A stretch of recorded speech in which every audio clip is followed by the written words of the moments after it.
Boa tarde, boa tarde.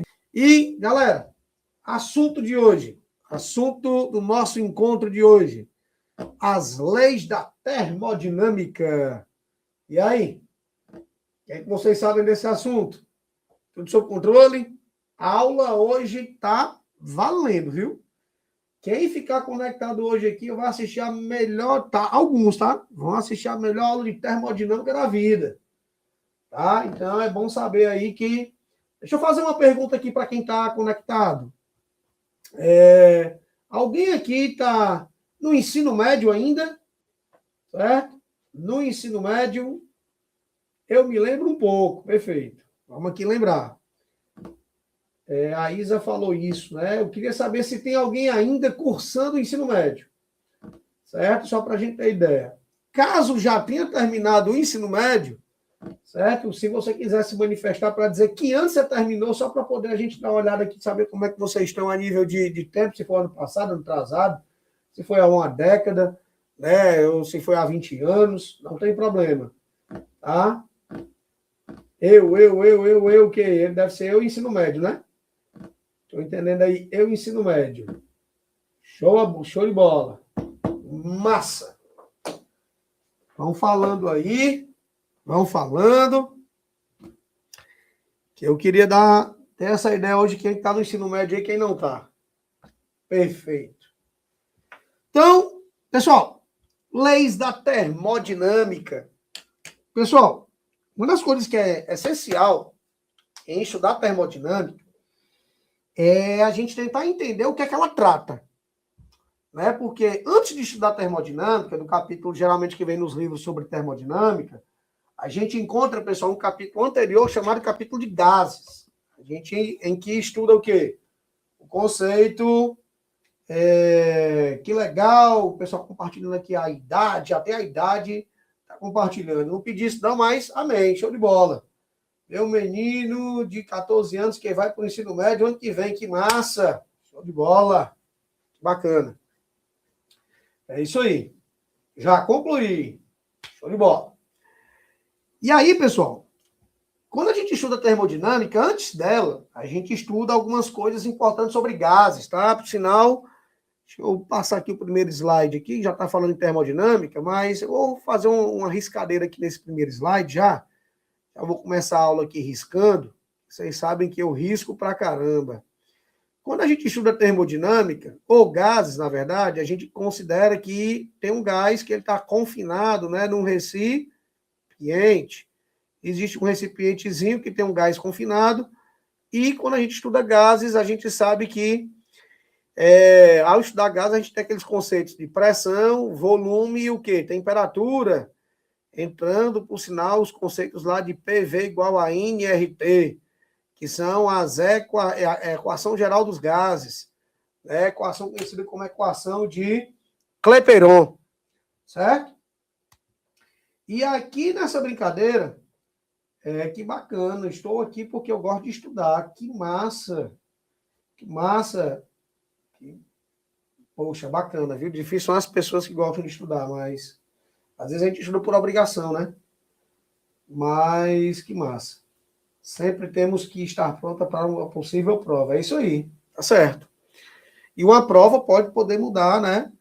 A sua vida, né? Dependendo do resultado da sua prova, ela pode mudar o resultado da sua vida. Então vamos lá. A gente estuda gases e lá a gente analisa o conceito de pressão, volume, temperatura, número de mols, a constante universal dos gases. E dentro desse contexto, quando a gente estuda gases, todos esses tópicos eles são abordados. Só que termodinâmica, você me pergunta, termodinâmica, professor, não vai falar de gases? Vai. Só que ele não vai falar tecnicamente sobre exatamente somente esses conceitos de pressão, volume e temperatura. Na verdade, pessoal, termodinâmica é a parte da física que estuda a energia que está vinculada com os gases. Então, toda vida que um gás ele está trocando energia, está transformando energia, está recebendo energia, está tentando fazer alguma coisa com a energia que ele tem, tá? Com a temperatura dele e tal, então, tecnicamente, a gente entende que ali a análise energética do que um gás tem é o que estuda a termodinâmica.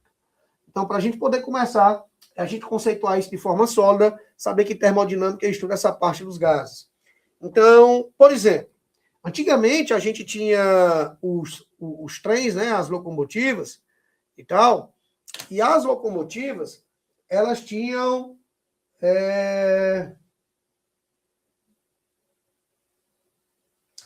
Beleza, manda um salve para o meu amigo que está abrindo uma empresa, o nome é Fabiano. Obrigado, professor, por nada, meu amigo, tranquilo. Forte abraço aí para o Fabiano, que está abrindo uma empresa, o cara vai ser, né, empresário, perfeito, coisa boa, bacana. E aí, nessa brincadeira, o que acontece? Uma locomotiva, a gente colocar dentro na fornalha dela, tá? A gente coloca na fornalha dela lenha. E a lenha era o quê? Ao ser queimada, ela vai liberar energia térmica, calor. E na liberação de calor, pessoal, que é um tipo de energia, através de um dispositivo mecânico, da estrutura mecânica da locomotiva, tá? Ela tem a capacidade de transformar essa energia térmica em o quê? Em energia cinética. Tá? E essa energia cinética, pessoal, é o que vai gerar o movimento aonde? Na locomotiva. Certo? Então, tecnicamente, a gente tem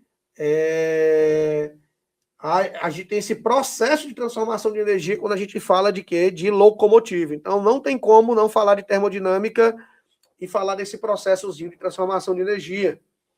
Tá? Então, o que é que está falando aí a definição? Tá? A termodinâmica estuda as transformações e as relações existentes entre dois tipos de energia mecânica e energia térmica. Vale salientar que a termodinâmica estuda aquilo que está vinculado com o quê? Com os gases, tá? De uma forma geral.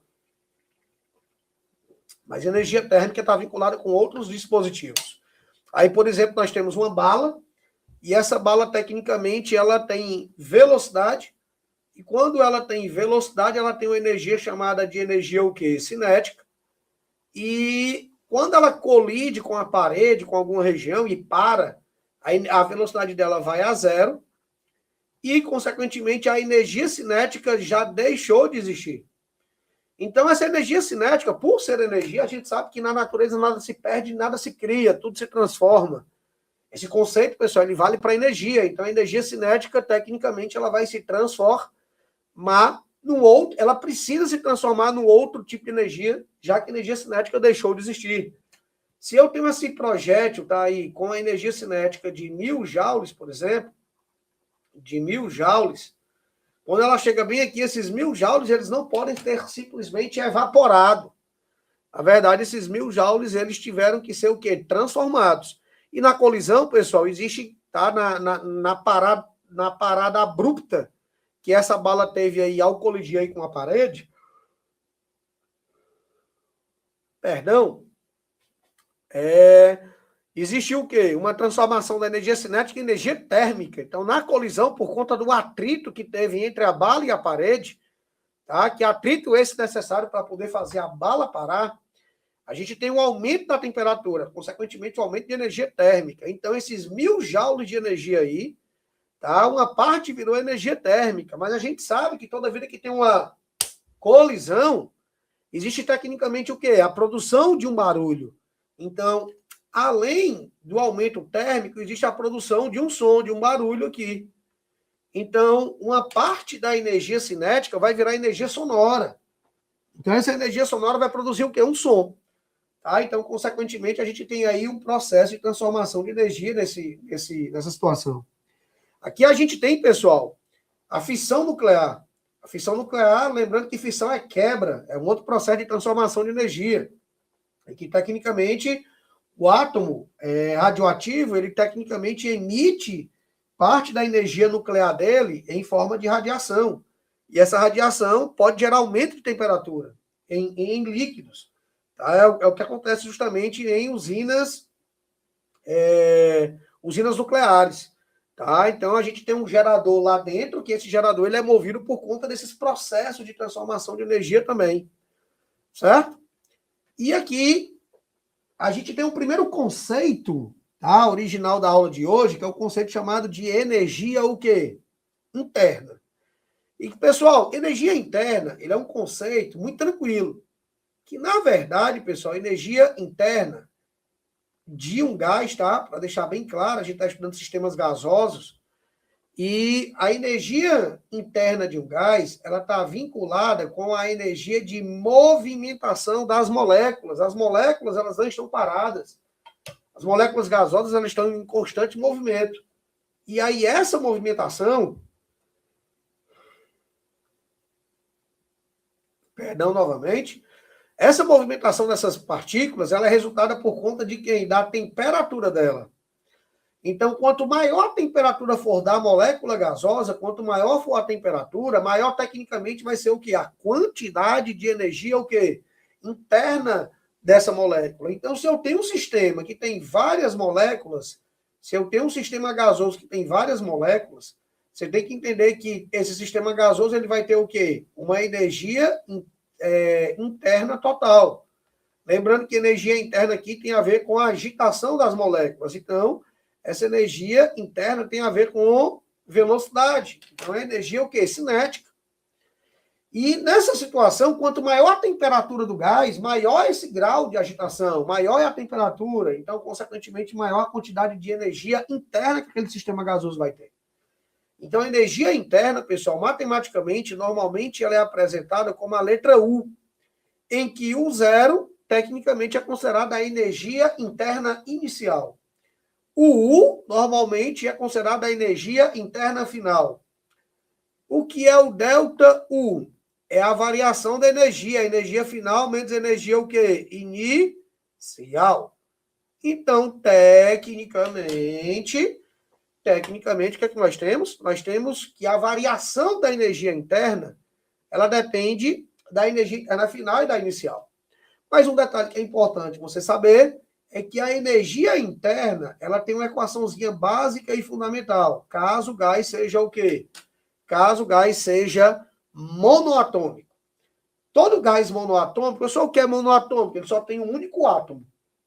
Se o gás é monoatômico, a equação vai ficar o quê? Ela fica 3 meios de nRT. Se o gás fosse biatômico, tá? de ter dois átomos na sua constituição, esse 3 aí viraria um 5. Tá? É difícil cair gás biatômico, mas é possível. Então, estou logo compartilhando com você como você tem que pensar. Se o gás for triatômico ou poliatômico, tem 4 ou mais átomos, pessoal, em vez de ser um 5, tá, que eu acabei de citar, vai ser um 7. Então, monoatômico é 3, biatômico é 5 e triatômico ou poliatômico vai ser o quê, pessoal? Vai ser 7, certo? No lugar do 3, tá? No lugar desse 3 é 7. O resto é tudo igual. Então, tecnicamente, o que você entende? Que você entende que a energia interna, tá? Que é esse U, a energia interna de um sistema gasoso, ela está vinculada com quem? Com a temperatura. Quanto mais quente o gás estiver, maior a temperatura dele, e, consequentemente, maior é o que a gente chama de energia interna de quê? De agitação, claro. Aqui nesse primeiro desenho aqui, a gente tem uma situação em que nós temos o gás numa temperatura inicial e ele está passando por uma temperatura o quê? Final. Aqui é a temperatura T2, aqui é a temperatura T1, em que T2 é maior do que T1, porque o gás foi aquecido. E nesse aquecimento vai ser gerado o quê? Um aumento da temperatura, aumento da agitação das moléculas, aumento da energia o quê? Interna do gás. Tá? Da mesma forma, quando eu tenho aqui um gás na temperatura T1 e ele passa por uma temperatura T2, daqui para cá você está vendo que a temperatura T1 é maior. Se a temperatura T1 ela está sendo maior do que a T2, é porque existe um processo chamado de resfriamento. E no resfriamento, a energia interna vai diminuir. Por isso que, quando a temperatura aumenta, a energia interna aumenta. Tá? Então, nesse caso, quando a temperatura está aumentando, a gente está vendo bem aqui que a variação da energia interna está o quê? Está aumentando. Essa energia interna é a primeira lei da termodinâmica? Não. Ela tem a ver com a pergunta da Isa aqui, tá? Pergunta da Isa. Professor, essa energia interna é a primeira lei da termodinâmica? Não. Só para poder falar da primeira lei da termodinâmica, tá aqui, tá, Isa? Nesse slide. Falo já dela, mas é porque ela fala de muitas coisas. Né? Então, eu estou explicando aqui quais são os fatores que vão contribuir para a energia interna. Tá? E, por sinal, pessoal, a aula de hoje aqui, eu estou preocupado em passar o conteúdo com qualidade. Tá? Que fique claro isso. Sendo franco, muita gente não entende termodinâmica porque, às vezes, as coisas são passadas com pressa. Hoje, a aula vai ser a gente tentar entender isso aqui passo a passo. Tá? Perfeito. E aí, nessa brincadeira, o que acontece? No resfriamento, o ΔU vai ser negativo, porque a energia final, tá, é menor do que a inicial. Então, eu vou ter uma variação negativa. Tá? Então, uma forma de você achar a energia interna é essa equação, que, por sinal, tem outra fórmula do lado. Aí você me pergunta, professor, de onde foi que veio essa fórmula 3/2 de PV? Poxa, muito simples. Acabei de mostrar no slide anterior que PV é igual a nRT. Se você tem o produto nRT, ele é igual a PV. Nessa equaçãozinha bem aqui, o que é que nós temos? Nós temos que aqui está aparecendo nRT, ó. Aqui está aparecendo nRT. Se aqui aparece nRT, eu posso trocar nRT por PV. E aí eu posso dizer que o U, que é a energia interna, vai ser igual a quem? 3/2 de quem? Da pressão vezes o volume do produto, também da pressão vezes o volume. Ok? Show de bola. Quero agradecer aqui hoje a Patrícia, que está com a gente hoje. Patrícia, que é uma pessoa que ajuda muito nesse processo de entendimento aí de alguns dos nossos alunos. Grato, Patrícia, pelo seu trabalho, pela sua participação, pela sua gentileza de sempre. Deus te abençoe, minha amiga. Vamos lá. Vamos falar de trabalho. Quando a gente fala de trabalho lá na mecânica, tá? Lá na mecânica, quando a gente está estudando, por exemplo, um bloco, o bloco ele está em cima de uma mesa e ele vai ser empurrado através de uma força. E essa força vai conseguir gerar um deslocamento. E aí, esse trabalho é igual ao produto de quem? Opa, trabalho é igual ao produto da força vezes o quê? Vezes o deslocamento. Esse trabalho, pessoal, ele é muito conhecido aí na mecânica, tá? Aí vem mais uma pergunta básica e essencial que eu queria escutar de vocês aqui. Vou dar aqui 30 segundinhos para poder vocês me dizerem. Pessoal, qual é a definição de trabalho? O que é trabalho? Eu não quero a fórmula, porque a fórmula já está aí. Eu quero saber, eu quero entender o que é trabalho. Eu queria que você me dissesse, por gentileza, saber se alguém sabe o que é trabalho.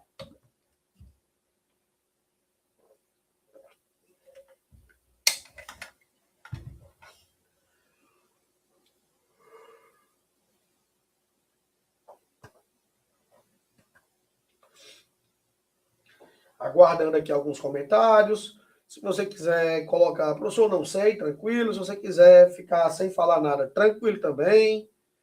E tal. Se você quiser se manifestar achando que você sabe alguma coisa, tranquilo também. Então, até agora sem manifestações. Trabalho. E aí? Deixa eu tentar aqui dar uma explicação para vocês sobre o que é trabalho. Vou pegar aqui a minha garrafa, tá? E a minha garrafa ela está sobre esta mesa. E eu vou aplicar sobre essa garrafa uma força. E essa força está realizando o quê? Um deslocamento. Perfeito. Enquanto eu aplico a força está realizando um deslocamento. Tá? E aí, na verdade, vamos entender uma coisa. Trabalho é nada mais, nada menos do que o processo de transformação de energia ou de transferência de energia. Aquele ditado clássico, na natureza nada se perde, nada se cria, tudo se transforma, isso aí vale para trabalho, porque trabalho é o processo dessa transformação. Só para você poder entender. Qual foi o trabalho que foi realizado aqui? Apesar de você não conseguir ver o meu músculo, porque o meu músculo é muito pequeno, tecnicamente, nele existe energia química, eu me alimentei. No meu músculo eu tenho fontes de energia. O alimento é uma delas, a gordura também é uma delas. Então, nessa brincadeira, na minha musculatura tem energia. Quando eu empurro essa garrafa para frente, ao empurrar, o que vai acontecer? A garrafa ela ganha velocidade, então ela está ganhando energia cinética. E a energia do meu braço está se transformando em energia cinética. Logo em seguida, a garrafa para o movimento, porque tem um negócio chamado atrito. E o atrito transforma o que? A energia cinética em energia o quê? Térmica, porque o atrito tem essa finalidade de aumentar o que? A temperatura. Então, quando você estiver falando de trabalho, você tem que entender que quando a energia se transforma em outra, a gente tem esse processo chamado de quê? De trabalho, que é o processo de transformação de energia. E aí você me pergunta, professor, o que tem a ver trabalho com gases? E eu vou te explicar. Porque você merece uma explicação que seja coerente a você poder entender. A gente tem aqui, dentro do sistema fechado, desse cilindro, tá, pessoal? Nós temos um sistema gasoso que essas moléculas se encontram a temperatura. E essa temperatura, ela define o que a gente chama de quê? De agitação. Essa agitação, pessoal, tem a ver com velocidade, tem a ver com energia cinética. Então, essa temperatura tem a ver com energia cinética, pessoal, que nós costumamos usar, não o conceito de energia cinética, mas sim o conceito de energia interna. E essa energia interna a gente já chamou no slide passado de U. Esse U, pessoal, que é a energia interna, é a energia que está vinculada com a temperatura. Quanto maior a temperatura, maior o grau de agitação, maior a quantidade de velocidade, maior a energia e, consequentemente, maior a energia interna. Show de bola. A gente sabe, pessoal, que o sistema gasoso, tecnicamente, tá aqui nesse êmbolo, vamos dizer que esse aqui é um recipiente que ele está aberto, e a gente sabe que tem um negócio aqui do lado de fora chamado de atmosfera. Quando você confina um gás aqui dentro do recipiente, do lado de fora tem um negócio chamado de atmosfera. E o que a atmosfera está ali? Está ali para poder pressionar o gás. Mas, às vezes, a pressão do sistema gasoso aqui dentro do recipiente, ela é tão grande, tão grande, tão grande, que acaba sendo maior do que a pressão que é atmosférica. E aí, pelo fato de ser maior do que a pressão atmosférica, essa pressão de dentro do gás, se o êmbolo, que é essa tampazinha bem aqui, ele não tiver preso, se ele pudesse mover, o que vai acontecer se a pressão embaixo for maior? Então vai ter uma diferença de pressão. E essa diferença de pressão vai gerar o quê? Uma diferença de força. Então o cara vai ser empurrado para onde? Para cima. Então o êmbolo vai ser empurrado para cima, mas olhe comigo, existe um gás que está aqui dentro. Ele está confinado também, está preso entre aspas, né? Está ali na atmosfera. O fato de você empurrar tecnicamente esse cara para cima, você está empurrando massa, porque o gás contém massa. Então é como se o gás que está dentro do recipiente empurrasse o gás que estivesse fora. É a analogia que eu fiz aqui. O professor David empurra a garrafa. Então é um corpo empurrando o outro. E aí são sistemas gasosos se empurrando. Que é o quê? É o gás do interior do êmbolo empurrando o gás para cima. Só que detalhe, estou considerando aí que o peso desse êmbolo ele é um peso que é desprezível. Caso ele tenha peso aí, esse êmbolo, então é necessário para que para ele possa subir, seja também realizado um trabalho para poder levantar o quê? O peso desse êmbolozinho. O que acontece com a panela de pressão? A Vitória está perguntando aqui. Vitória, a panela de pressão é uma panela que, tecnicamente, ela está com o gás confinado ali. Ela não vai ter expansão. Esse êmbolo aí, aqui, no que eu expliquei, o êmbolo ele se movimenta muito. Então, existe uma expansão, que é o aumento de volume. O volume vai aumentar de forma significativa. Na panela de pressão na sua casa, quando você coloca o gás lá dentro, vai acontecer o quê? Quando você coloca o gás lá dentro, na hora que você esquenta, a panela não vai estar crescendo. Ou a tampa não vai estar subindo, ela vai estar presa ali, confinada, vai ter apenas algumas pequenas dilatações. O volume é praticamente o mesmo. Eu posso dizer que isso é até uma transformação isocórica, uma transformação em que a temperatura está aumentando, a pressão também, mas o volume é praticamente o quê? Constante. Tem uma pequena dilatação, mas ela existe. Tá? E aí qual é a conclusão? A conclusão é que se você colocar a panela de pressão no fogo, ela vai aumentar a temperatura, vai aumentar a agitação das moléculas, aumentando também o que a gente chama de energia interna. Não vai ter realização de trabalho, porque não vai ter esse processo de expansão. Que, por sinal, existe trabalho tanto no processo de expansão como compressão.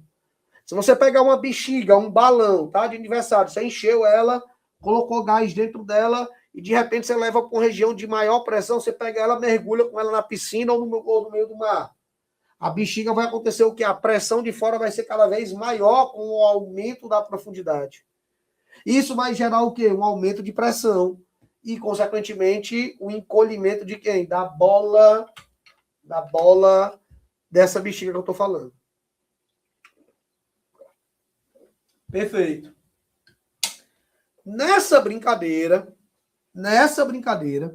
a gente tem que entender que tem os seus efeitos, mas não existe realização de trabalho, tá? O trabalho é quando existe aqui, ó, a expansão. O gás que está aqui dentro, ele subiu. Ele subiu porque a pressão estava alta, então ele deslocou esse gás para cima. Então teve um aumento de volume. Tá? Então esse aumento de volume, ou aumento ou diminuição, implica a realização de trabalho. Por sinal, acredito que a fórmula esteja bem aqui assim. Me referi à válvula da panela. Ah, então vamos lá, vamos explicar porque eu gosto quando a pessoa se interage. Vamos supor que isso aqui, minha amiga Vitória, é a panela, e bem aqui vai ter a válvula da panela. A válvula, ela tem uma parte do controle de pressão. Ela é bem pesada, por sinal. E aí acontece o quê? Não tem essa tampa, tá, na panela de pressão, e aí, na verdade, tem uma tampa, e essa tampa, ela tá o gás que está aqui, ele entra aqui dentro dessa válvula, e o objetivo é justamente não deixar o gás vazar para a pressão aqui ser alta. E essa pressão aqui sendo alta, o que vai acontecer? As temperaturas atingidas pelos líquidos aqui dentro serão o quê? Maiores. As temperaturas serão maiores, fazendo com que os alimentos aí dentro, como por exemplo feijão, tá? Geralmente é muito utilizado panela de pressão para cozinhar feijão. Por quê? Porque feijão, se você colocar na panela normal, pessoal, ele vai demorar muito a cozinhar, gastando muito gás. Se for na panela de pressão, vai ser mais rápido e você vai economizar gás. Tá? Fica a dica aí, a dica para você. E aí a temperatura da água aqui, no cozimento, como a pressão é grande do ambiente aí que ela se encontra, a temperatura de ebulição é maior, ou seja, sei lá, vai aumentar para 120 graus. Então a água pode estar em 120 graus aqui no estado que é líquido. E se estiver no estado líquido, vai acontecer o quê, pessoal? O alimento vai estar dentro de uma água na temperatura maior. Isso vai o quê? Acelerar o processo de cozimento, diminuindo o tempo com que a panela fica no fogo.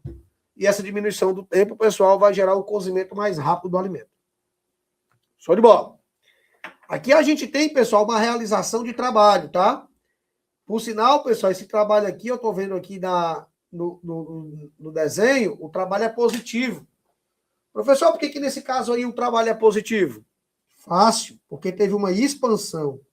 Toda vida que o gás expande, ou seja, aumenta o volume, o trabalho dele vai ser o quê, pessoal? Vai ser positivo. No próximo slide, você está vendo aqui, pessoal, que o trabalho do gás, ele é o quê? Negativo. Por que esse gás aí teve trabalho negativo? Porque, tecnicamente, ele foi comprimido, ele diminuiu de tamanho.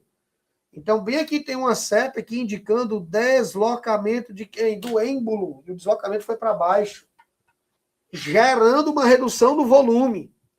E essa variação no volume negativa, porque foi uma redução, caracteriza um trabalho negativo, até porque o trabalho, ele tem uma equação. O trabalho ele tem uma equação bem simples. O trabalho é igual a P vezes ΔV. Professor, o que é esse ΔV? Bem simples. ΔV representa o quê? O volume final menos o volume o quê? Inicial. E essa variação de volume implica em quê? Implica a variação volumétrica. Você está vendo que só existe trabalho se tiver variação o quê? De volume. Então, se o gás expande, tem variação de volume, então eu tenho um trabalho positivo. Se o gás é comprimido, ou seja, diminui o volume, a variação do volume é negativa, porque teve diminuição, então o trabalho também vai ser o quê? Negativo. Professor Demócrito Sobreira. Professor, é uma honra tê-lo aqui, professor.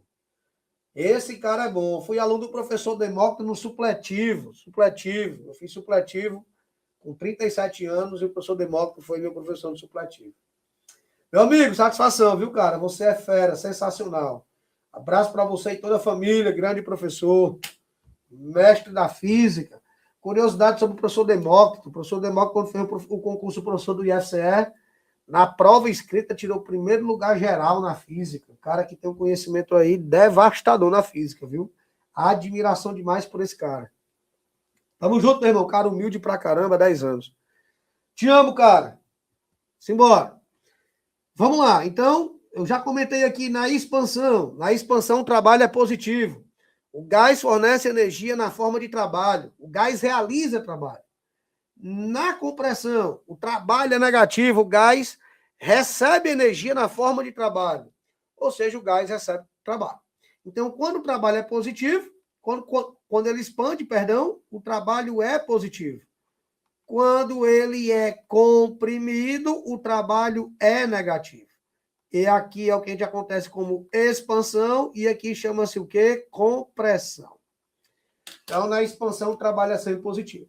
E, para quem perguntou há pouco tempo, trabalho tem a ver com o quê, pessoal? Com a primeira lei da termodinâmica. Porque a termodinâmica estuda tudo a nível energético. E lembrando que trabalho, pessoal, é um processo de transformação de quê? De energia. Lembre-se sempre disso. Show de bola. Um outro tipo de energia que o gás pode trocar, pessoal, de forma direta, é com o ambiente. É um calor trocado. Lembrando que calor é energia térmica. Então, todo gás ele pode trocar calor diretamente com quem? Com o ambiente. Certo? Então, aqui o que é que nós temos? Nós temos, tecnicamente, um gás que está confinado no recipiente, e esse gás, por estar confinado no recipiente, ele está recebendo calor aqui do ambiente. Então, quando ele recebe calor, esse calor é chamado de positivo. Mas se esse recipiente for colocado num local em que a temperatura do ambiente é menor do que a dele, ele está no local frio, chamado de frio. Então, vai ter perda de energia, o que, pessoal? Térmica para o ambiente para o lado de fora. E aí, consequentemente, o que é que nós temos, pessoal? Uma perda de calor. E essa perda de calor vai gerar o que a gente chama de quê? Calor negativo. Então, quando o gás recebe calor do ambiente, o calor é positivo, e quando ele perde para o ambiente, o calor é negativo. Tá? É bem simples. Quando você ganha uma coisa que é energia, ganha bom. Se você ganha, é algo bom, é positivo. Se você está perdendo algo que você não queria perder, isso é ruim. Então, o calor aí vai ser negativo. Tá? Então, show de bola. E aí a gente vem, antes da primeira lei da termodinâmica, a gente vai falar sobre o que a gente chama de lei zero da termodinâmica. Tá? Parece besteira, mas realmente é uma coisa tão simples, tão dedutível. Só que, pessoal, essa coisa tão simples tem um nome. E é chamada primeira lei da termodinâmica. Perdão, lei zero da termodinâmica. E é importante a gente entender, porque às vezes se pergunta o que é aquilo, se é a primeira lei de fulano, se é a segunda lei de cicrano, e é importante a gente entender. Então, a gente tem que entender uma coisa básica e essencial. Dois corpos que estão em temperaturas diferentes, eles não estão em equilíbrio térmico. O equilíbrio térmico, ele acontece quando?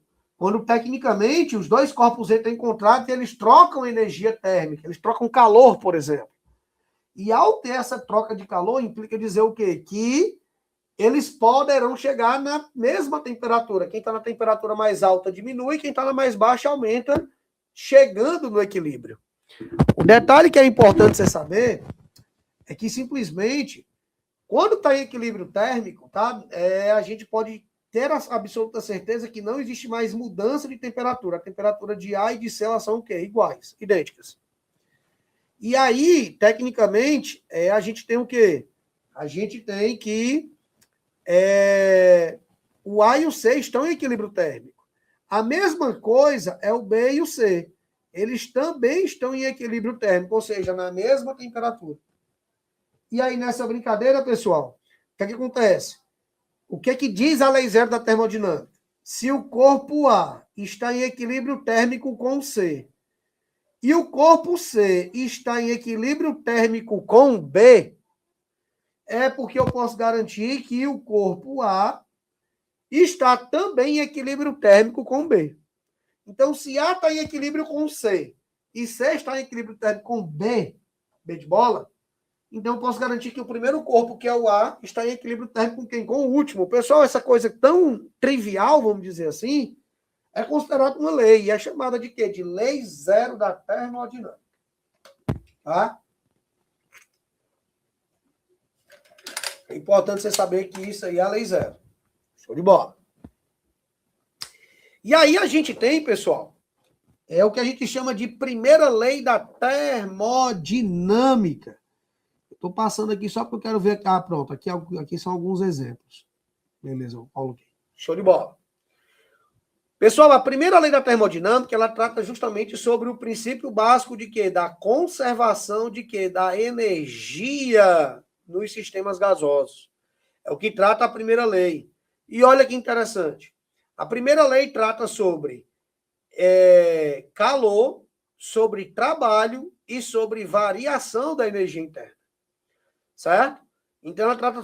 Por sinal, eu vou escrever essa fórmula de um jeito diferente.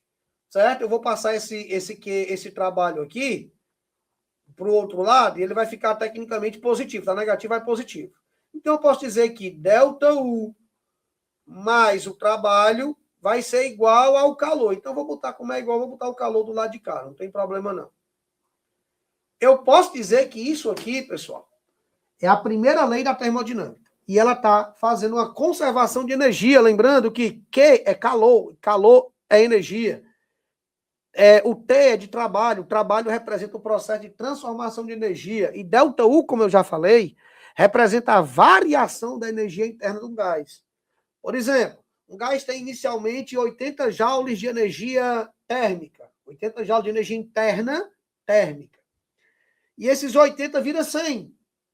Vira 100. Então, teve uma variação da energia.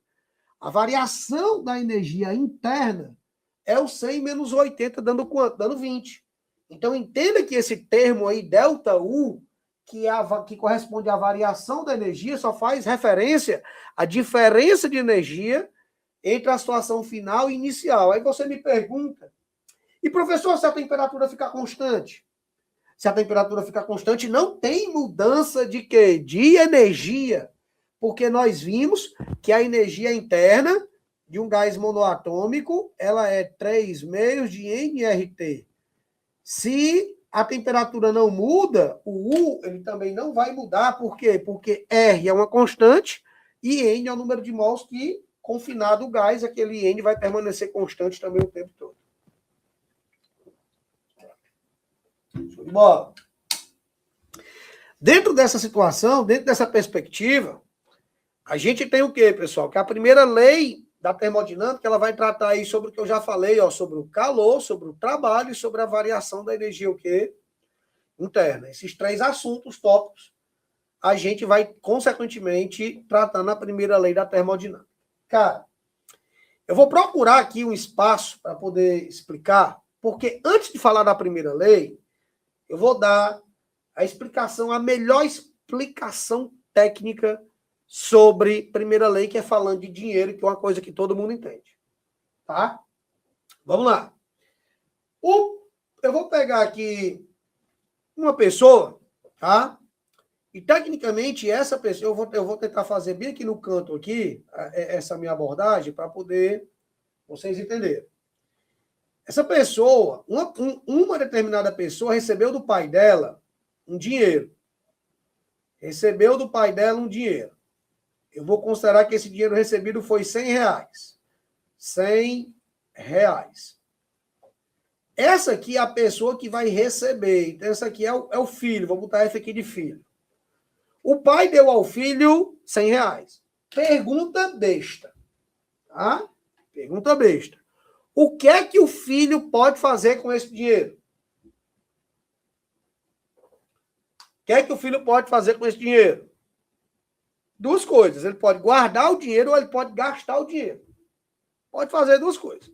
Ele pode gastar uma parte e guardar uma parte. Ele pode gastar tudo que recebeu. E ele pode o quê? E ele pode guardar tudo que recebeu também. Então, são várias situações. Só que eu quero compartilhar aqui uma coisa com você. Eu queria te dizer que esse filho, antes do pai dar os R$100 a ele já tinha no bolso dele, na carteira dele, vamos supor que ele tinha R$50. Ele já tinha R$50. Então, é só para você poder entender. Esses R$50 é como se fosse a energia inicial do menino, o dinheiro inicial dele. É a mesma coisa um gás quando ele está confinado num recipiente. Se o gás está confinado, ele ali tem uma energia interna inicial, uma energia que está vinculada com a temperatura. Se a temperatura é baixa, a energia é baixa. Se a temperatura é alta, a energia é alta. Então, tecnicamente, esse garoto ele tem uma quantidade de dinheiro de R$50, mas ele recebeu 100. No que ele recebeu 100, uma pergunta que eu vou te fazer, ele vai ficar com quanto? Então, nós vamos pegar os 50, soma com 100, totaliza quanto? 150 o quê? Reais. Quem está prestando atenção, acredito que esteja claro, mas se tiver alguma dúvida, você pode perguntar. Agora a pergunta é, o garoto tem R$150, ele pode fazer o que agora? Meu irmão, ele pode fazer o que ele quiser. Professor, ele pode não gastar nada? Pode, vai se manter os 150 dele. Professor, ele pode gastar só 30? Pode. Professor, ele pode gastar só 50? Pode. Professor, ele pode gastar tudo que ele recebeu do pai dele? Pode. Professor, ele pode gastar mais do que ele recebeu do pai dele? Pode. Por que pode? Porque ele já tinha R$50. Quem recebe 50, quem tem 50 e recebe 100, fica com 150. Se o cara quiser gastar 120 agora, ele pode, que isso representa mais do que o pai dele deu a ele. Então entenda que o sistema gasoso ele funciona da mesma coisa com energia. Vou te explicar agora, para você poder entender. Tá? Então, primeiro exemplo, o que nós temos aqui? Que tem alguém fornecendo calor para um gás que está aqui dentro. Está vendo calor positivo? Calor positivo é porque está sendo fornecido calor, pessoal, aquele gás. E aí, tecnicamente, eu forneci 1.000 calorias para esse gás. Só que o gás, pessoal, expandiu. Vocês estão vendo aqui que teve um deslocamento do êmbolo. O gás sofreu um processo de expansão. E na expansão acontece o quê? Existe realização de trabalho. E se a expansão do trabalho é positivo, eu já falei há pouco tempo. E o trabalho aqui está sendo quanto? 600 o quê? Calorias. Vem comigo. Quanto de energia o cara recebeu, o gás recebeu? 1.000. Mas ele realizou um trabalho de 600. O que é isso, realizar trabalho? O gás, pessoal, ao expandir, ele gasta parte da energia dele. Ah, professor, estou entendendo. Então, se ele recebeu 100.000, professor, e gastou 600, 400 ele não gastou, ele guardou. Mas ele guardou aonde? No formato de energia interna, internamente lá no bolso dele. E o gás guardou essa energia no formato de energia térmica, que é a energia da movimentação das partículas, aumentando, por sua vez, a temperatura. Olha que interessante. O gás recebe calor, uma parte desse calor é transformado em movimento, porque ele vai expandir, e, consequentemente, pessoal, a outra parte é guardada na forma de temperatura, aumentando o quê? Aumentando a agitação molecular. Então, por exemplo, aqui nós temos o quê? Vou copiar a primeira lei da termodinâmica. Calor é igual a trabalho mais ΔU. Professor, quanto é que foi o trabalho? Quanto é que foi, perdão, o calor que foi fornecido? 1.000 calorias, positivo. Professor, o gás expandiu. Se o gás expandiu, ele realizou um trabalho. Então, ele gastou, pessoal, 600 calorias. Pessoal, de forma óbvia, se tu recebeu 1.000 e gastou 600, tu armazenou quanto? O restante, né, pessoal, que a gente chama de ΔU. O restante que a gente chama de quê? De ΔU. E esse ΔU, pessoal, vai dar 400 o quê? Joules. Professor, o que é esses 400 joules? Qual o significado desses 400 joules? Esses 400 joules, pessoal, indica que teve um aumento na energia interna do gás. Ele teve uma variação. Tá? E essa variação, como ela foi positiva, porque deu 400, tá? Então a variação positiva, um ΔU positivo, teve aumento de temperatura, porque a gente sabe que ΔU, pela fórmula que já foi mostrada, é 3 meus de NR ΔT. A variação positiva implica dizer ΔU positivo. E, consequentemente, nós temos o quê? Um aumento da energia interna implica dizer um aumento da temperatura. Pessoal, eu queria saber se até agora, o presente momento, está claro para vocês isso. Eu gostaria que vocês se manifestassem, por gentileza. para saber se vocês estão entendendo o que o tio está falando.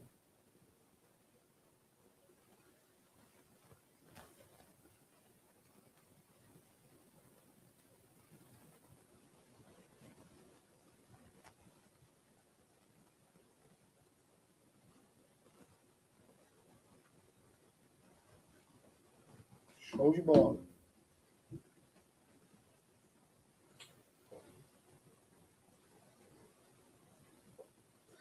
Entendido. Perfeito. 2 pessoas aqui se manifestando. Participação de uma já é válida. Massa, Cláudio. Muito bom poder ajudá-los. Vamos para outro exemplo? Vamos aqui para outro exemplo. Aqui a gente tem um gás sendo comprimido, pessoal. Aqui nós temos um gás sofrendo compressão. Ó. Compressão, ele foi comprimido. Teve diminuição no volume. Expliquei para vocês que o trabalho pode ser positivo ou negativo, porque trabalho tem essa equaçãozinha bem aqui. Esse ΔV aqui é a variação do volume. Então, na compressão, a variação do volume vai diminuir. Tá? Eu vou ter um volume final menor. E nisso eu vou ter uma variação de volume negativa, gerando um trabalho negativo. Então, aqui o trabalho já do gás, ó, de quanto? Menos 500 joules. E nessa outra situação, o gás, ele perdeu energia térmica para o meio. Ele perdeu calor. Então, ele estava, também, além disso, deve ser comprimido, ele estava no ambiente frio. Então, ele perdeu calor para o ambiente.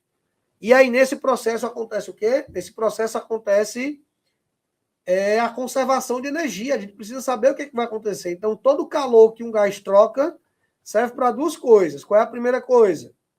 Realizar trabalho ou sofrer trabalho e, consequentemente, variar a sua energia, o quê? Interna. O que nós temos? O calor, como ele foi perdido, é menos 600. O trabalho que foi realizado foi quanto? Foi... Opa, aqui é menos. Menos 500. Menos bem grande. Mais ΔU. Show de bola. Se você está assistindo a aula, você vai entender que é negativo. Porque bem aqui está negativo, ó. Negativo. E por que é negativo? Porque existiu o quê? Uma compressão. Esse menos 500 está negativo, passa para lá positivo. Então, menos 600 mais 500 vai me dar o que a gente chama de ΔU. A gente conclui que o ΔU vai ser equivalente a quanto, pessoal? Menos 100 o quê? Menos 100 joules. Professor, como é fácil. É fácil demais o entendimento. Menos 100. Esse menos 100, pessoal, a variação de energia interna deu negativa. O que isso implica dizer o quê?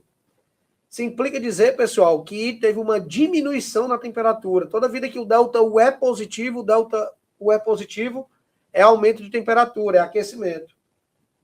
Toda vida que o ΔU dá negativo, significa dizer que o quê, pessoal? Que a variação de temperatura vai ser negativa. Tá, pessoal? Tá nessa brincadeira. Show de bola. Vamos embora. Professor, na transformação isotérmica, transformações particulares, tá? Transformação isotérmica. Na transformação isotérmica, a gente sabe que a temperatura permanece o quê, pessoal? Constante. Inclusive, eu deixei esse slide aí aberto porque eu quero riscar nele. Se a temperatura é constante, a gente sabe que ΔU, pessoal, é igual a quem? O gás monoatômico é 3 meios de NR∆T. O que é ΔT? A variação. Vamos entender uma coisa. U igual a 3 meios de NR, temperatura final, menos a inicial. Professor, mas a temperatura inicial e a final é a mesma, porque a temperatura se manteve constante. Então, quando você subtrair o inicial menos o final, vai dar 0 isso aqui. Então, nessa brincadeira, a variação da energia interna vai ser 0. Então, nas transformações isotérmicas, né, em que as temperaturas permanecem constantes, a gente pode concluir que, tecnicamente, não existe variação de energia interna. E se não tem variação de energia interna, vamos para a fórmula, que é igual a trabalho mais ΔU. Então, se Q é igual a trabalho mais ΔU, como ΔU vai ser 0 na transformação isotérmica, então posso concluir que o calor todinho vai virar o quê, galera? Trabalho. O calor virou trabalho. E aí te dá aí a situação, ó. Desenhozinho mais bonito. Tio sempre preocupado com isso.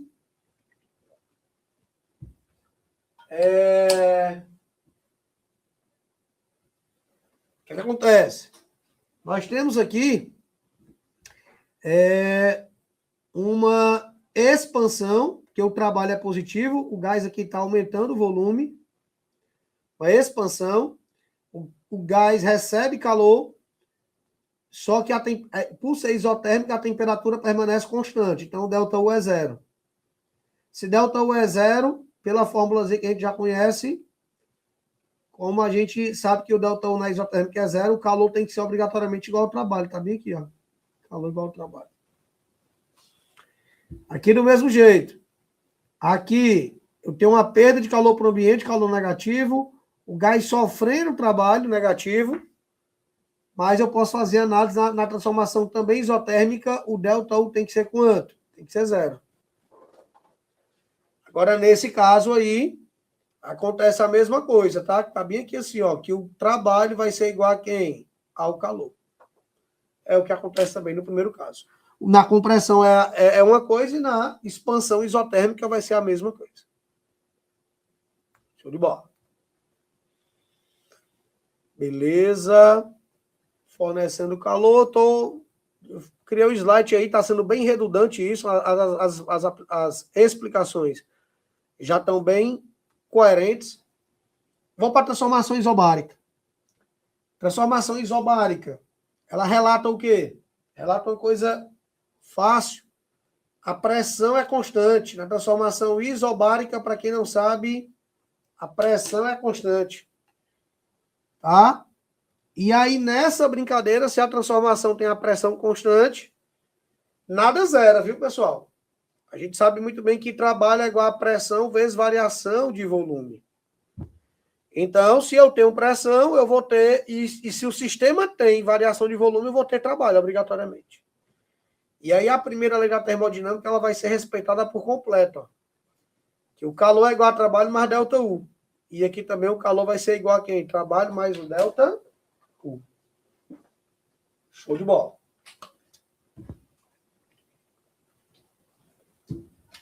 Vamos continuar. Próximo slide. Parararará. Transformação adiabática, legal. Pessoal, transformação adiabática é uma transformação que não existe troca de calor com o meio. O gás ele nem recebe calor e nem perde. Tá? Então, na transformação adiabática, o calor trocado é zero. Por isso que, se a gente pegar a primeira lei da termodinâmica, a gente vai ter isso. O calor vai ser zero, porque o calor trocado é zero nessa transformação. E aí, consequentemente, eu só tenho a relação entre trabalho e ΔU, que é o que está bem aqui. Esse trabalho está positivo, passa para o outro lado negativo. Então, a conclusão que a gente tem é o quê? Que o trabalho, tá? Que a variação da energia interna vai ser igual ao menos o trabalho. É o que está aparecendo dos dois lados. Ó. Isso aqui acontece nas transformações adiabáticas. Adiabática. Show de bola. Toda vida que você tem um gráfico, tá, pessoal? E o gráfico relaciona pressão e volume, tá? Aqui nós temos uma transformação gasosa saindo do ponto A em direção a um ponto B, formou um desenho. Esse desenho, ele apresenta aqui uma determinada o quê? Área. Tá? Apresenta uma determinada área. E a área desse gráfico, quando você tira, claro que nesse gráfico aí vai ser complicado você tirar a área, mas se for um retângulo, um trapézio, tá? Um quadrado, tá? Você vai conseguir tirar a área fácil. Então, nessa brincadeira acontece o quê? Dentro dessa situação, se você tirar a área do gráfico, pressão em função do volume, o trabalho vai ser obrigatoriamente o quê? Positivo. Tá? Então, só para você poder se ligar. Tem B. Lembrando que de A para B aí teve uma expansão, tá, pessoal? O volume de A aqui está pequeno, o volume de B está grande. Então, de A para B teve uma expansão porque o volume aumentou. Então, o trabalho é positivo por conta disso, olhando no gráfico. Já no B, no outro gráfico, perdão, a gente tem o ponto C e o ponto D. O que é que existe do ponto C até o ponto D? Uma variação de volume negativa. Por quê? Porque o volume está diminuindo. E aí vem a pergunta. Se o volume está diminuindo, isso implica dizer o quê? Se o volume está diminuindo é porque vai ter um trabalho negativo, porque a variação de volume está sendo negativa. E a gente sabe que o trabalho sempre depende da pressão e da variação do volume. E se você tirar a área desse cara aqui, a área vai ser numericamente igual, tá? Ao trabalho que está sendo realizado. Show de bola. Aqui é uma transformação, pessoal, isovolumétrica. Aqui o volume é constante. Por que é constante? O ponto E. Quem é o volume dele? Bem aqui embaixo. Ó. Quem é o ponto F? Ponto bem aqui embaixo. Então, de E para F, o volume permaneceu o mesmo. Ficou constante. Se o volume ficou constante, significa dizer o quê, pessoal? Que ele não variou.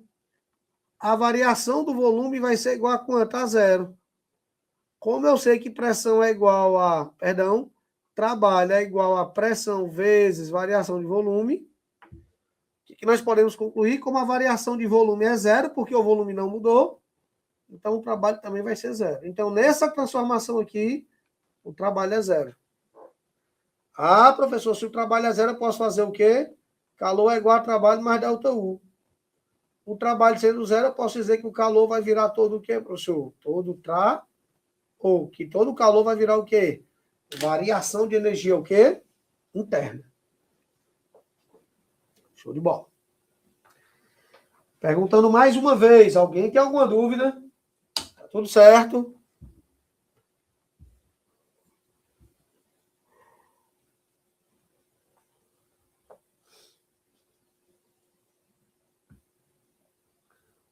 Será que o pessoal tá por aí? Show de bola. Às vezes, quando o assunto tem muito detalhe, as pessoas acabam não se agradando, até porque é um assunto que, lembrando que é importante para qualquer prova. Por enquanto tá tudo certo. Beleza, Vitória? Show de bola. Então vamos para frente. Vitória, transformações cíclicas. As transformações cíclicas, tá? Quando um gás está num ponto e volta para o mesmo ponto, ele está no ponto, volta para o mesmo ponto, ele volta para a mesma pressão, mesmo volume e mesma temperatura. A gente tem que saber disso. O que é uma transformação cíclica? É quando o gás sai de um ponto e volta para o mesmo ponto. Quando ele sai de um ponto e volta para o mesmo ponto, vai desenhar aqui uma área. A área desse gráfico aqui, tecnicamente, ela vai ser igual ao trabalho. Só que, lembrando, o trabalho, pessoal, na verdade, é negativo. Quando o ciclo gira no sentido anti-horário. Então, toda vida que a transformação cíclica for no sentido anti-horário, o trabalho vai ser negativo. Então, o trabalho é negativo, pois a transformação é no sentido horário. Show de bola. Temos aí agora, pessoal, primeira lei da termodinâmica encerrou. Primeira lei da termodinâmica está encerrada. Deixa eu só ver como é que está aqui. Show de bola, já tem os exercícios, perfeito. Segunda lei da termodinâmica. O que ela fala? Pessoal, a segunda lei da termodinâmica, ela trata sobre o princípio básico do não aproveitamento total da energia por uma máquina térmica quando você fornece energia a ela. Vou te dar um exemplo para você poder entender. Uma locomotiva, quando você coloca lenha dentro, tecnicamente você queima a lenha, ali existe liberação de calor. Mas aí vem a pergunta, aquela fornalha ali, aquela máquina, aquela locomotiva vai conseguir aproveitar todo o calor que está sendo liberado para ela poder, tecnicamente, transformar esse calor em energia cinética? De jeito nenhum. Até porque a estrutura da locomotiva ela vai esquentar. E uma parte desse calor vai sair direto para um ambiente que, teoricamente, está mais frio do que a fornalha. Então, o que é que existe? Existe a impossibilidade, pessoal, é impossível uma máquina térmica aproveitar 100% da energia térmica que ela recebe de alguém ou de alguma coisa para poder justamente realizar trabalho. Ela só consegue aproveitar uma parte. Por sinal, pessoal, máquinas térmicas têm índice de rendimento extremamente baixos. Tá? Então, os rendimentos são extremamente baixos. Então, são rendimentos que, tecnicamente, giram aí, podem girar por volta de 30%, 35%, 40%. Tá? Então, são rendimentos considerados normais. Tá? Não é as máquinas elétricas que nós temos hoje em dia aí que tem um índice de rendimento e eficiência, sei lá, beirando 80%. Tá? Se duvidar, algumas até mais.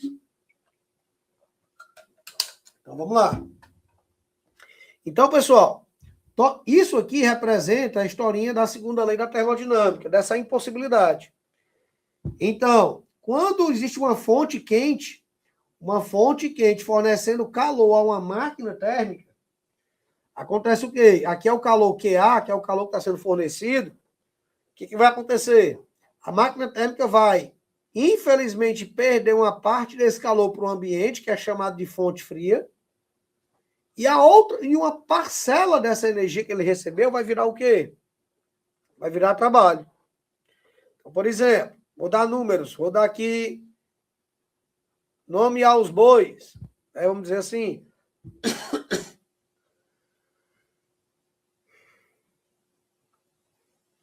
Cansado hoje, viu? Show de bola. Quantidade de calor vale quanto? 400 joules. Ele está sendo fornecido à máquina. Vamos considerar que 300 joules está sendo perdido para a fonte fria, que é a região do ambiente, fora, e 100 joules estão sendo aproveitados. Por sinal, essa fonte aqui da onde vem um calor é chamado fonte quente, que é geralmente a temperatura TA, e TB a temperatura da fonte fria. E, pessoal, o rendimento da máquina, a eficiência, pode ser calculado como se fosse o trabalho dividido pelo calor total recebido pela fonte o quê? Quente. No nosso exemplo, esse trabalho ele foi de quanto? De 100. E o calor ele foi de quanto? De 400. Professor, quanto é que vai dar 100 dividido por 400? Na verdade, eu vou até colocar aqui embaixo. 100 dividido por 400, não vou cortar zero, não. Vou dividir 100 por 4. Vai dar quanto? 25. 25 sobre 100. Então, isso vai dar o quê? 25%. Professor, esse rendimento de 25% representa o quê? Representa que de toda a energia que essa máquina recebe, ela aproveita apenas 25% da energia que ela recebe. E, consequentemente, 75% são perdidos para a fonte o quê? Fria. Tá? Para a fonte fria. Perfeito. Alguma pergunta? Show de bola. Teve um cara que estudou muito isso, que foi um cara chamado Carnot, mas de boa. Vou falar de Carnot agora não. Aqui nós temos a fórmula que eu copiei para você aqui na página anterior, que foi essa. Ó. Essa fórmulazinha bem aqui, que rendimento é igual ao quê? Trabalho sobre calor recebido pela fonte quente. Então tá aí, ó, rendimento é o calor sobre o trabalho da fonte quente, que é o que ele chama de QA. E através de um arranjo matemático, a gente consegue encontrar que o rendimento pode ser dado por essa formulazinha. Professor, o que é QB? Calor que vem da fonte o quê? Fonte fria. E o que é QA? Calor que tecnicamente é o quê? Recebido pela fonte o quê? Quente. Então vem o calor da fonte quente. Perfeito. Essa formulazinha aí ajuda a gente a chegar na fórmula do Carnot, que fala do rendimento das máquinas térmicas. Vamos lá. Algumas pessoas tentaram formular a segunda lei da termodinâmica, né, falando dessa impossibilidade. Então, o que é que nós temos? A segunda lei trata dessa impossibilidade de transformar toda a energia recebida por uma máquina, toda a energia térmica, em trabalho. Dessa impossibilidade surgiu o enunciado de Kelvin Planck para a segunda lei da termodinâmica. É impossível construir uma máquina que, operando em transformações cíclicas, tenha um único efeito em transformar completamente em trabalho a energia térmica recebida de uma fonte quente. O fato de a energia térmica fluir da fonte quente para uma fonte fria levou Rudolf Clausius a enunciar a segunda lei da termodinâmica da seguinte forma: é impossível uma máquina, sem nenhuma ajuda de um agente externo, conduzir calor de um sistema para outro sem que esteja a uma temperatura maior. Ou seja, o fluxo térmico, pessoal, de energia sempre era o campo de maior temperatura para o de menor temperatura. Isso de forma natural e espontânea. Nunca a energia térmica vai sair do canto que está mais frio para o canto que está mais quente. Aí, postulados, né? Veio o Carnot e formulou postulados. Carnot que estudou muito sobre essa questão da eficiência e rendimento das máquinas, né? Das máquinas térmicas. Nenhuma máquina operando entre duas temperaturas fixadas pode ter rendimento maior do que a máquina do ciclo de Carnot, operando entre essas mesmas temperaturas. Então, Carnot formulou até uma fórmula. A fórmula dele que ele formulou é justamente quente sobre frio. Show de bola. Então, é 1 menos... Perdão. Aí eu botei calor, mas também tem a da temperatura. 1 menos temperatura da fonte quente sobre temperatura da fonte fria. Que tem esse arranjo matemático que você pode fazer. Por quê? Porque o calor da fonte quente sobre o calor da fonte fria é igual a... Pessoal, troquei, ó. Peço perdão. Ver se eu consigo fazer aqui a correção. Ver se eu faço aqui a correção. Não dá, não sei se dá para corrigir aqui. Aqui eu botei quente sobre frio. Aqui eu botei quente sobre fria. Na verdade, aqui em cima é frio e aqui embaixo tem que ser quente. E aqui em cima é frio e aqui embaixo vai ser quente. Show de bola. Calor da fonte fria sobre o calor da fonte quente é igual a temperatura da fonte fria sobre a temperatura da fonte quente. Um pouquinho de sono atrapalha a gente aqui, às vezes, no raciocínio. Segundo postulado de Carnot, fala o seguinte: ao operar entre duas temperaturas, a máquina ideal de Carnot tem o mesmo rendimento, qualquer que seja o fluido operante.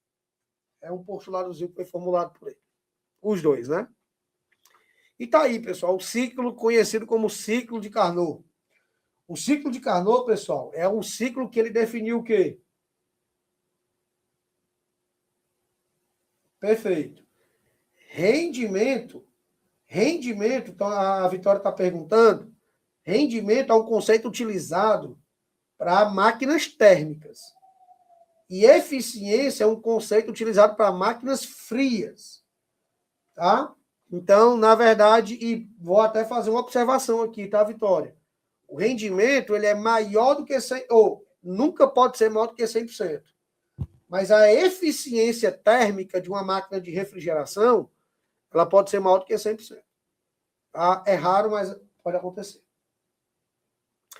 E aí tem todo o ciclo de Carnot, ele é constituído, esse aí é o ciclo, ele tem 4 transformações. Entre 2 transformações serem isotérmicas e 2 transformações serem adiabáticas. Então, nós temos 2 transformações adiabáticas. Por exemplo, o movimento aqui de D até o A. Isso aqui é chamada expansão isotérmica. De A para C, de A para B, perdão, é uma expansão adiabática. É a primeira transformação adiabática. Aí vamos voltar. Voltando de B para C. Acontece o quê? Compressão compressão isotérmica, tá? Temos a primeira expansão isotérmica, depois a expansão adiabática, agora é a compressão isotérmica e agora vai ser a compressão adiabática.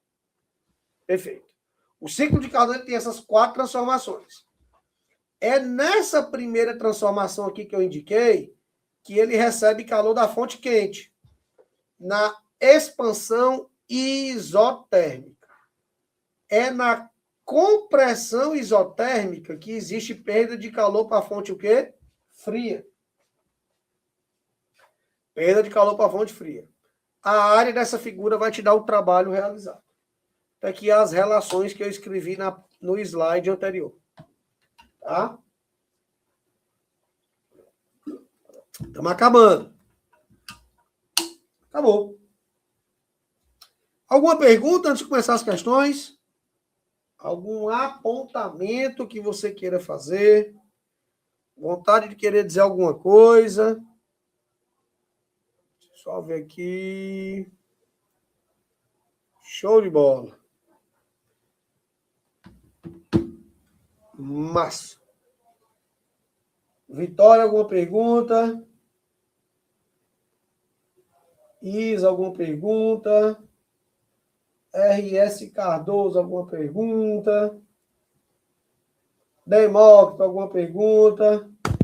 Show de bola. Por enquanto, sem nenhuma dúvida. Vamos lá. Primeira questão. Numa expansão isobárica, pressão constante, o trabalho realizado por um gás é tanto maior quanto? Que item você marcaria? Que item você acha que seria o correto aí?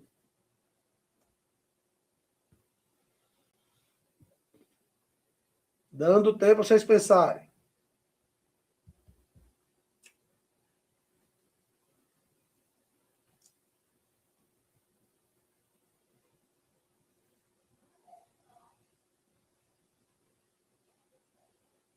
Aguardando alguma resposta.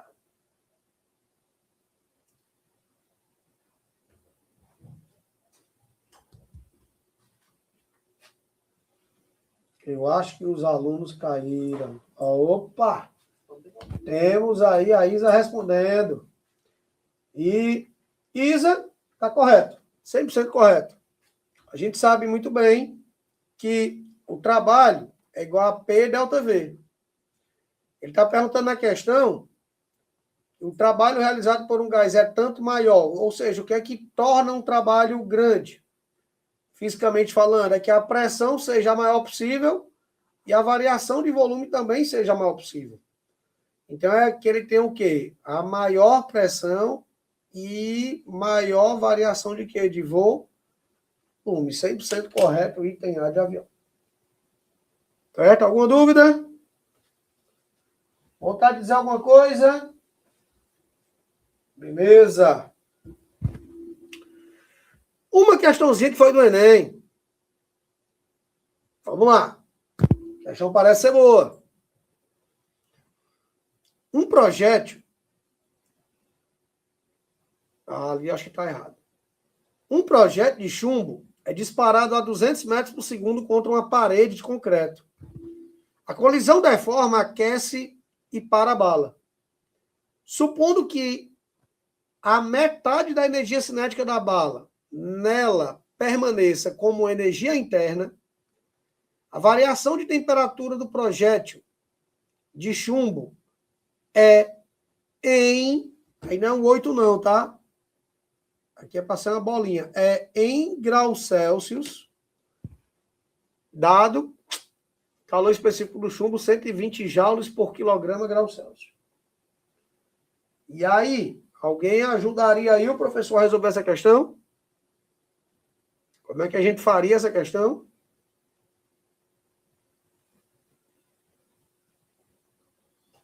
Alguma dica?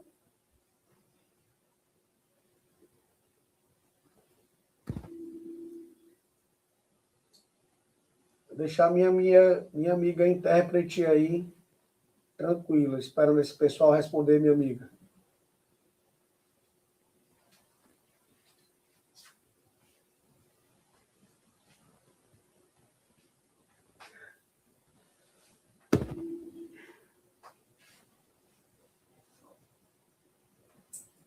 Já mandaram foi umas contas aí já, ó.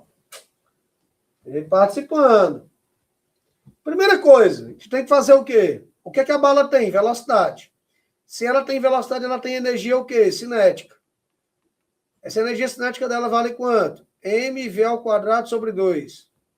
A massa eu não sei quanto é.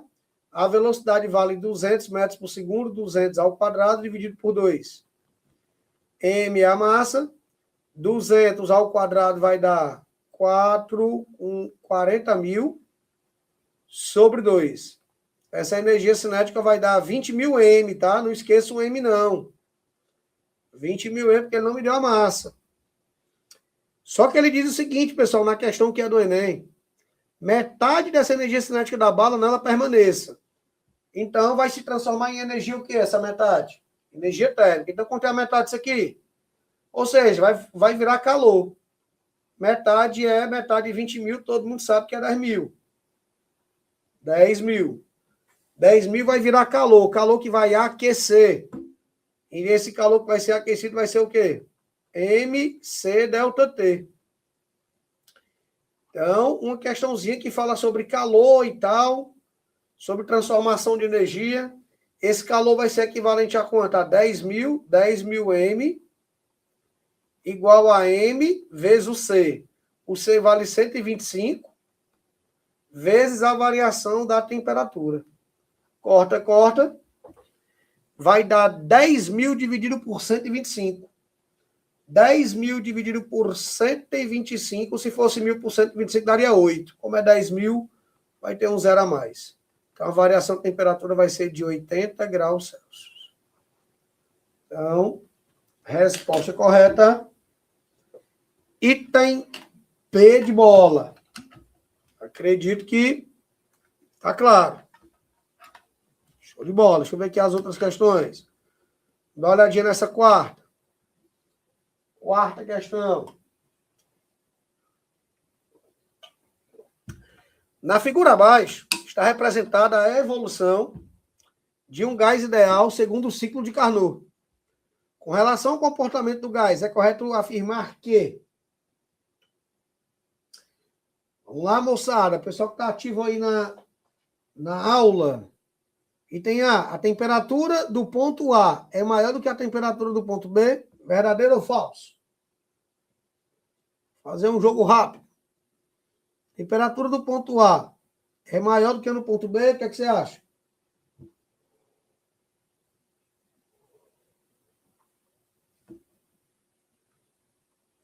Alguém para responder, nem que seja errado.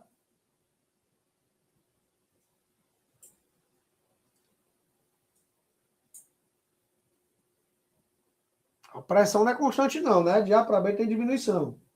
O pessoal está dando é a resposta. Pessoal, esse primeiro item, ele é falso. Professor, por que esse item é falso?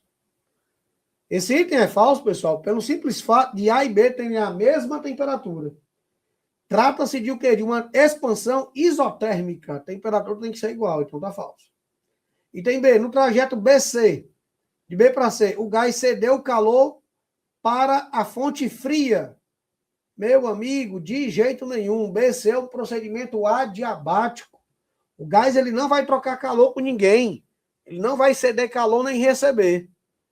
Tá? Então, ele só troca calor em outras transformações que não seja adiabática. Então, o gás não cedeu aqui, pessoal, tá errado, porque tecnicamente a transformação é adiabática, é sem troca de calor. A transformação BC e DA são adiabáticas. Item C de casa. No trajeto DA, o trabalho é negativo. Verdadeiro. Porque de D para A, pessoal, existe uma compressão. Ou seja, se você analisar os volumes aqui, ó, de D para A, o volume diminuiu. Se o volume diminuiu, a variação volumétrica é negativa. Se a variação volumétrica é negativa, o trabalho também vai ter que ser o quê? Negativo. Tá? Então, o trabalho realizado foi negativo. Perfeito. A temperatura do ponto C é maior do que no ponto B. Não tem nem perigo, é menor. É só você olhar a curva azul. A curva azul é a transformação isotérmica. Quanto mais baixo for a curva azul, Quanto mais baixa a isotérmica, menor vai ser a temperatura. Então, a temperatura de C é menor do que a de B, não maior. Item E. No trajeto CD, o gás recebeu calor. No trajeto CD, o gás recebeu calor. Certo? E aí, nessa brincadeira, de C para D, ele não recebeu. De C para D, pessoal, aqui é o trecho que ele perde calor para a fonte o quê? Fria. Ele recebe calor no trecho AB, que foi falado aqui justamente nos slides anteriores. Então, resposta correta, item C de casa. E mais uma vez, a Isa aí vai lá e acerta. Perfeito. Deixa eu fazer essa daqui. No sistema termodinâmico, constituído de uma certa massa de gás, perfeito, realiza cada segundo 100 ciclos, ABCDA. O diagrama a seguir mostra a evolução de um ciclo ABCDA. Qual é a potência desse sistema e dê sua resposta em unidade de watt. E aí?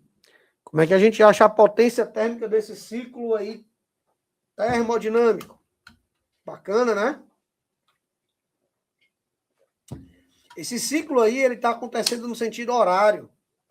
Se ele está acontecendo no sentido horário, significa dizer o quê, pessoal? Que se eu tirar a área desse gráfico aqui, ela vai me dar tecnicamente um trabalho, o trabalho vai ser positivo porque o ciclo é no sentido horário.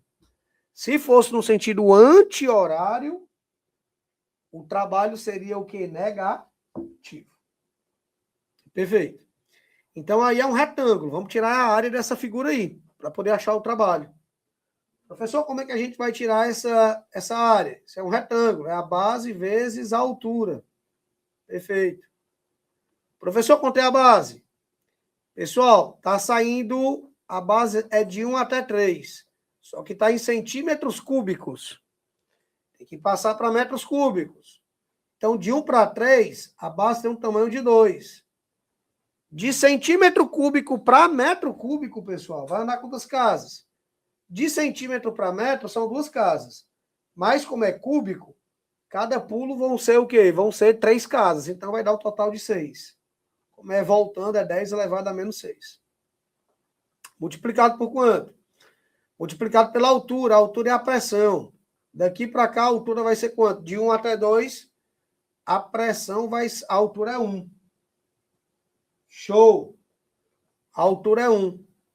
E, só que não pode esquecer a unidade aqui, tá, pessoal? 10 elevado a quanto? A quinta. Show de bola. 10 elevado a quinta.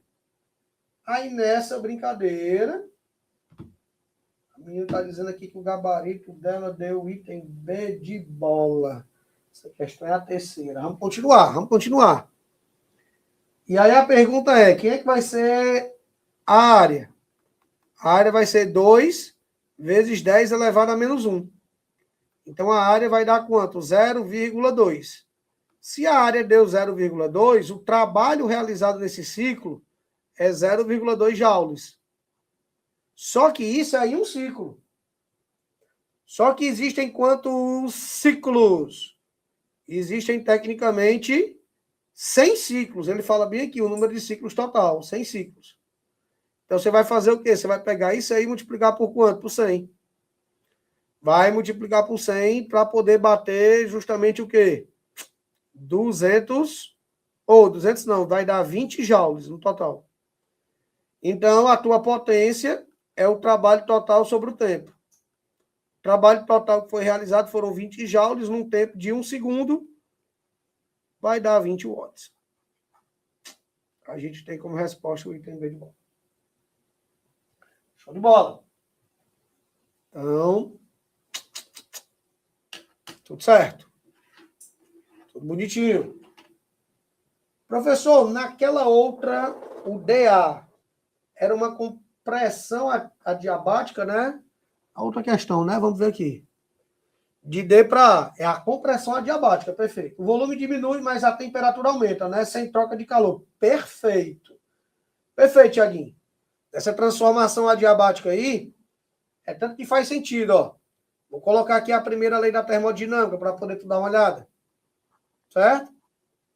Calor é igual a trabalho mais ΔU. Se é adiabática, não tem troca de calor. O calor vai ser tecnicamente quanto? 0. E aqui a gente tem o quê? Que o trabalho vai ser equivalente a quanto? Vai ser negativo. Sei lá, o trabalho foi menos 100, porque é uma compressão, né? Se é uma compressão, o trabalho é negativo. Quanto é que vai dar o ΔU aqui? Poxa, o ΔU vai dar 100. O que significa dizer o ΔU positivo? E teve o quê? Teve um aquecimento. Tá? Teve um aquecimento e, tecnicamente, esse aquecimento gerou o quê? Um aumento de temperatura, consequentemente, um aumento da energia o quê? Interna. Foi justamente o que você escreveu, irmão. Naquela outra, o DA era uma compressão adiabática, né? Perfeito. O volume diminui, mas a temperatura aumenta, correto? Perfeito. Sem troca de calor. Só tem troca de calor nos trechos AB e CD, que são as transformações isotérmicas. Tudo certo? Vamos lá, deixa eu ver como é que tá o tempo aqui. Cara, tá faltando aqui no meu relógio 1 minuto, é? Pessoal, tá faltando 1 minuto. Já foram 4 questões. Dentro desse contexto, acredito que tá ótimo aí. Tem só uma questãozinha aí para você poder fazer depois. Questão bem tranquila da aplicação do ciclo de Carnot. Eis aí o conteúdo da termodinâmica. Eu espero que a gente tenha, quem estava sabendo, possa ter aprimorado um pouco mais o conteúdo, sua bagagem de conhecimento. Espero que quem não estava lembrando tenha conseguido entender, lembrando que entender é uma coisa e aprender é outra. Sim, e entenda uma coisa, que o entendimento ele é o passo para o aprendizado. Então, o aprendizado vai requerer o quê? Vai requerer dedicação, esforço e aí vai. Tá? Agora é isso aí. Pegar o material que você já tem, pegar material que está disponível nas plataformas e tecnicamente focar. Quero aqui só fazer aqui um convite, tá? Para vocês virem para as nossas redes sociais, para quem não está presente. E outra coisa, nós vamos fazer um aulão, vai ter um aulão no primeiro sábado, dia 30. Dia 30, tá, pessoal? Dia 30 vai ter um aulão. No outro sábado vai ter um aulão. Eu vou estar presente presencialmente no IFCE Fortaleza. Vou estar junto aí com a equipe maravilhosa. O pior professor que vai estar lá sou eu, sem sombra de dúvida. Mas o resto da galera é unânime. O aulão também ele é transmitido. Ele também vai ser transmitido. Então, como está faltando aí há poucos dias para o aulão e até lá a gente não se encontra mais, estou simplesmente já te dando esse toque. Está perguntando aqui se já saíram as inscrições para o aulão. Não saiu ainda, tá? Fica antenado, fica perguntando aqui. Quem estiver participando da live, fica perguntando os professores e tal. E porque em breve vai estar saindo as inscrições são limitadas. O nosso projeto já tem mais de quantos alunos? Tem mais de 6 mil alunos. O aulão, presencialmente, pessoal, ali, é para talvez umas 200 pessoas estourando, tá?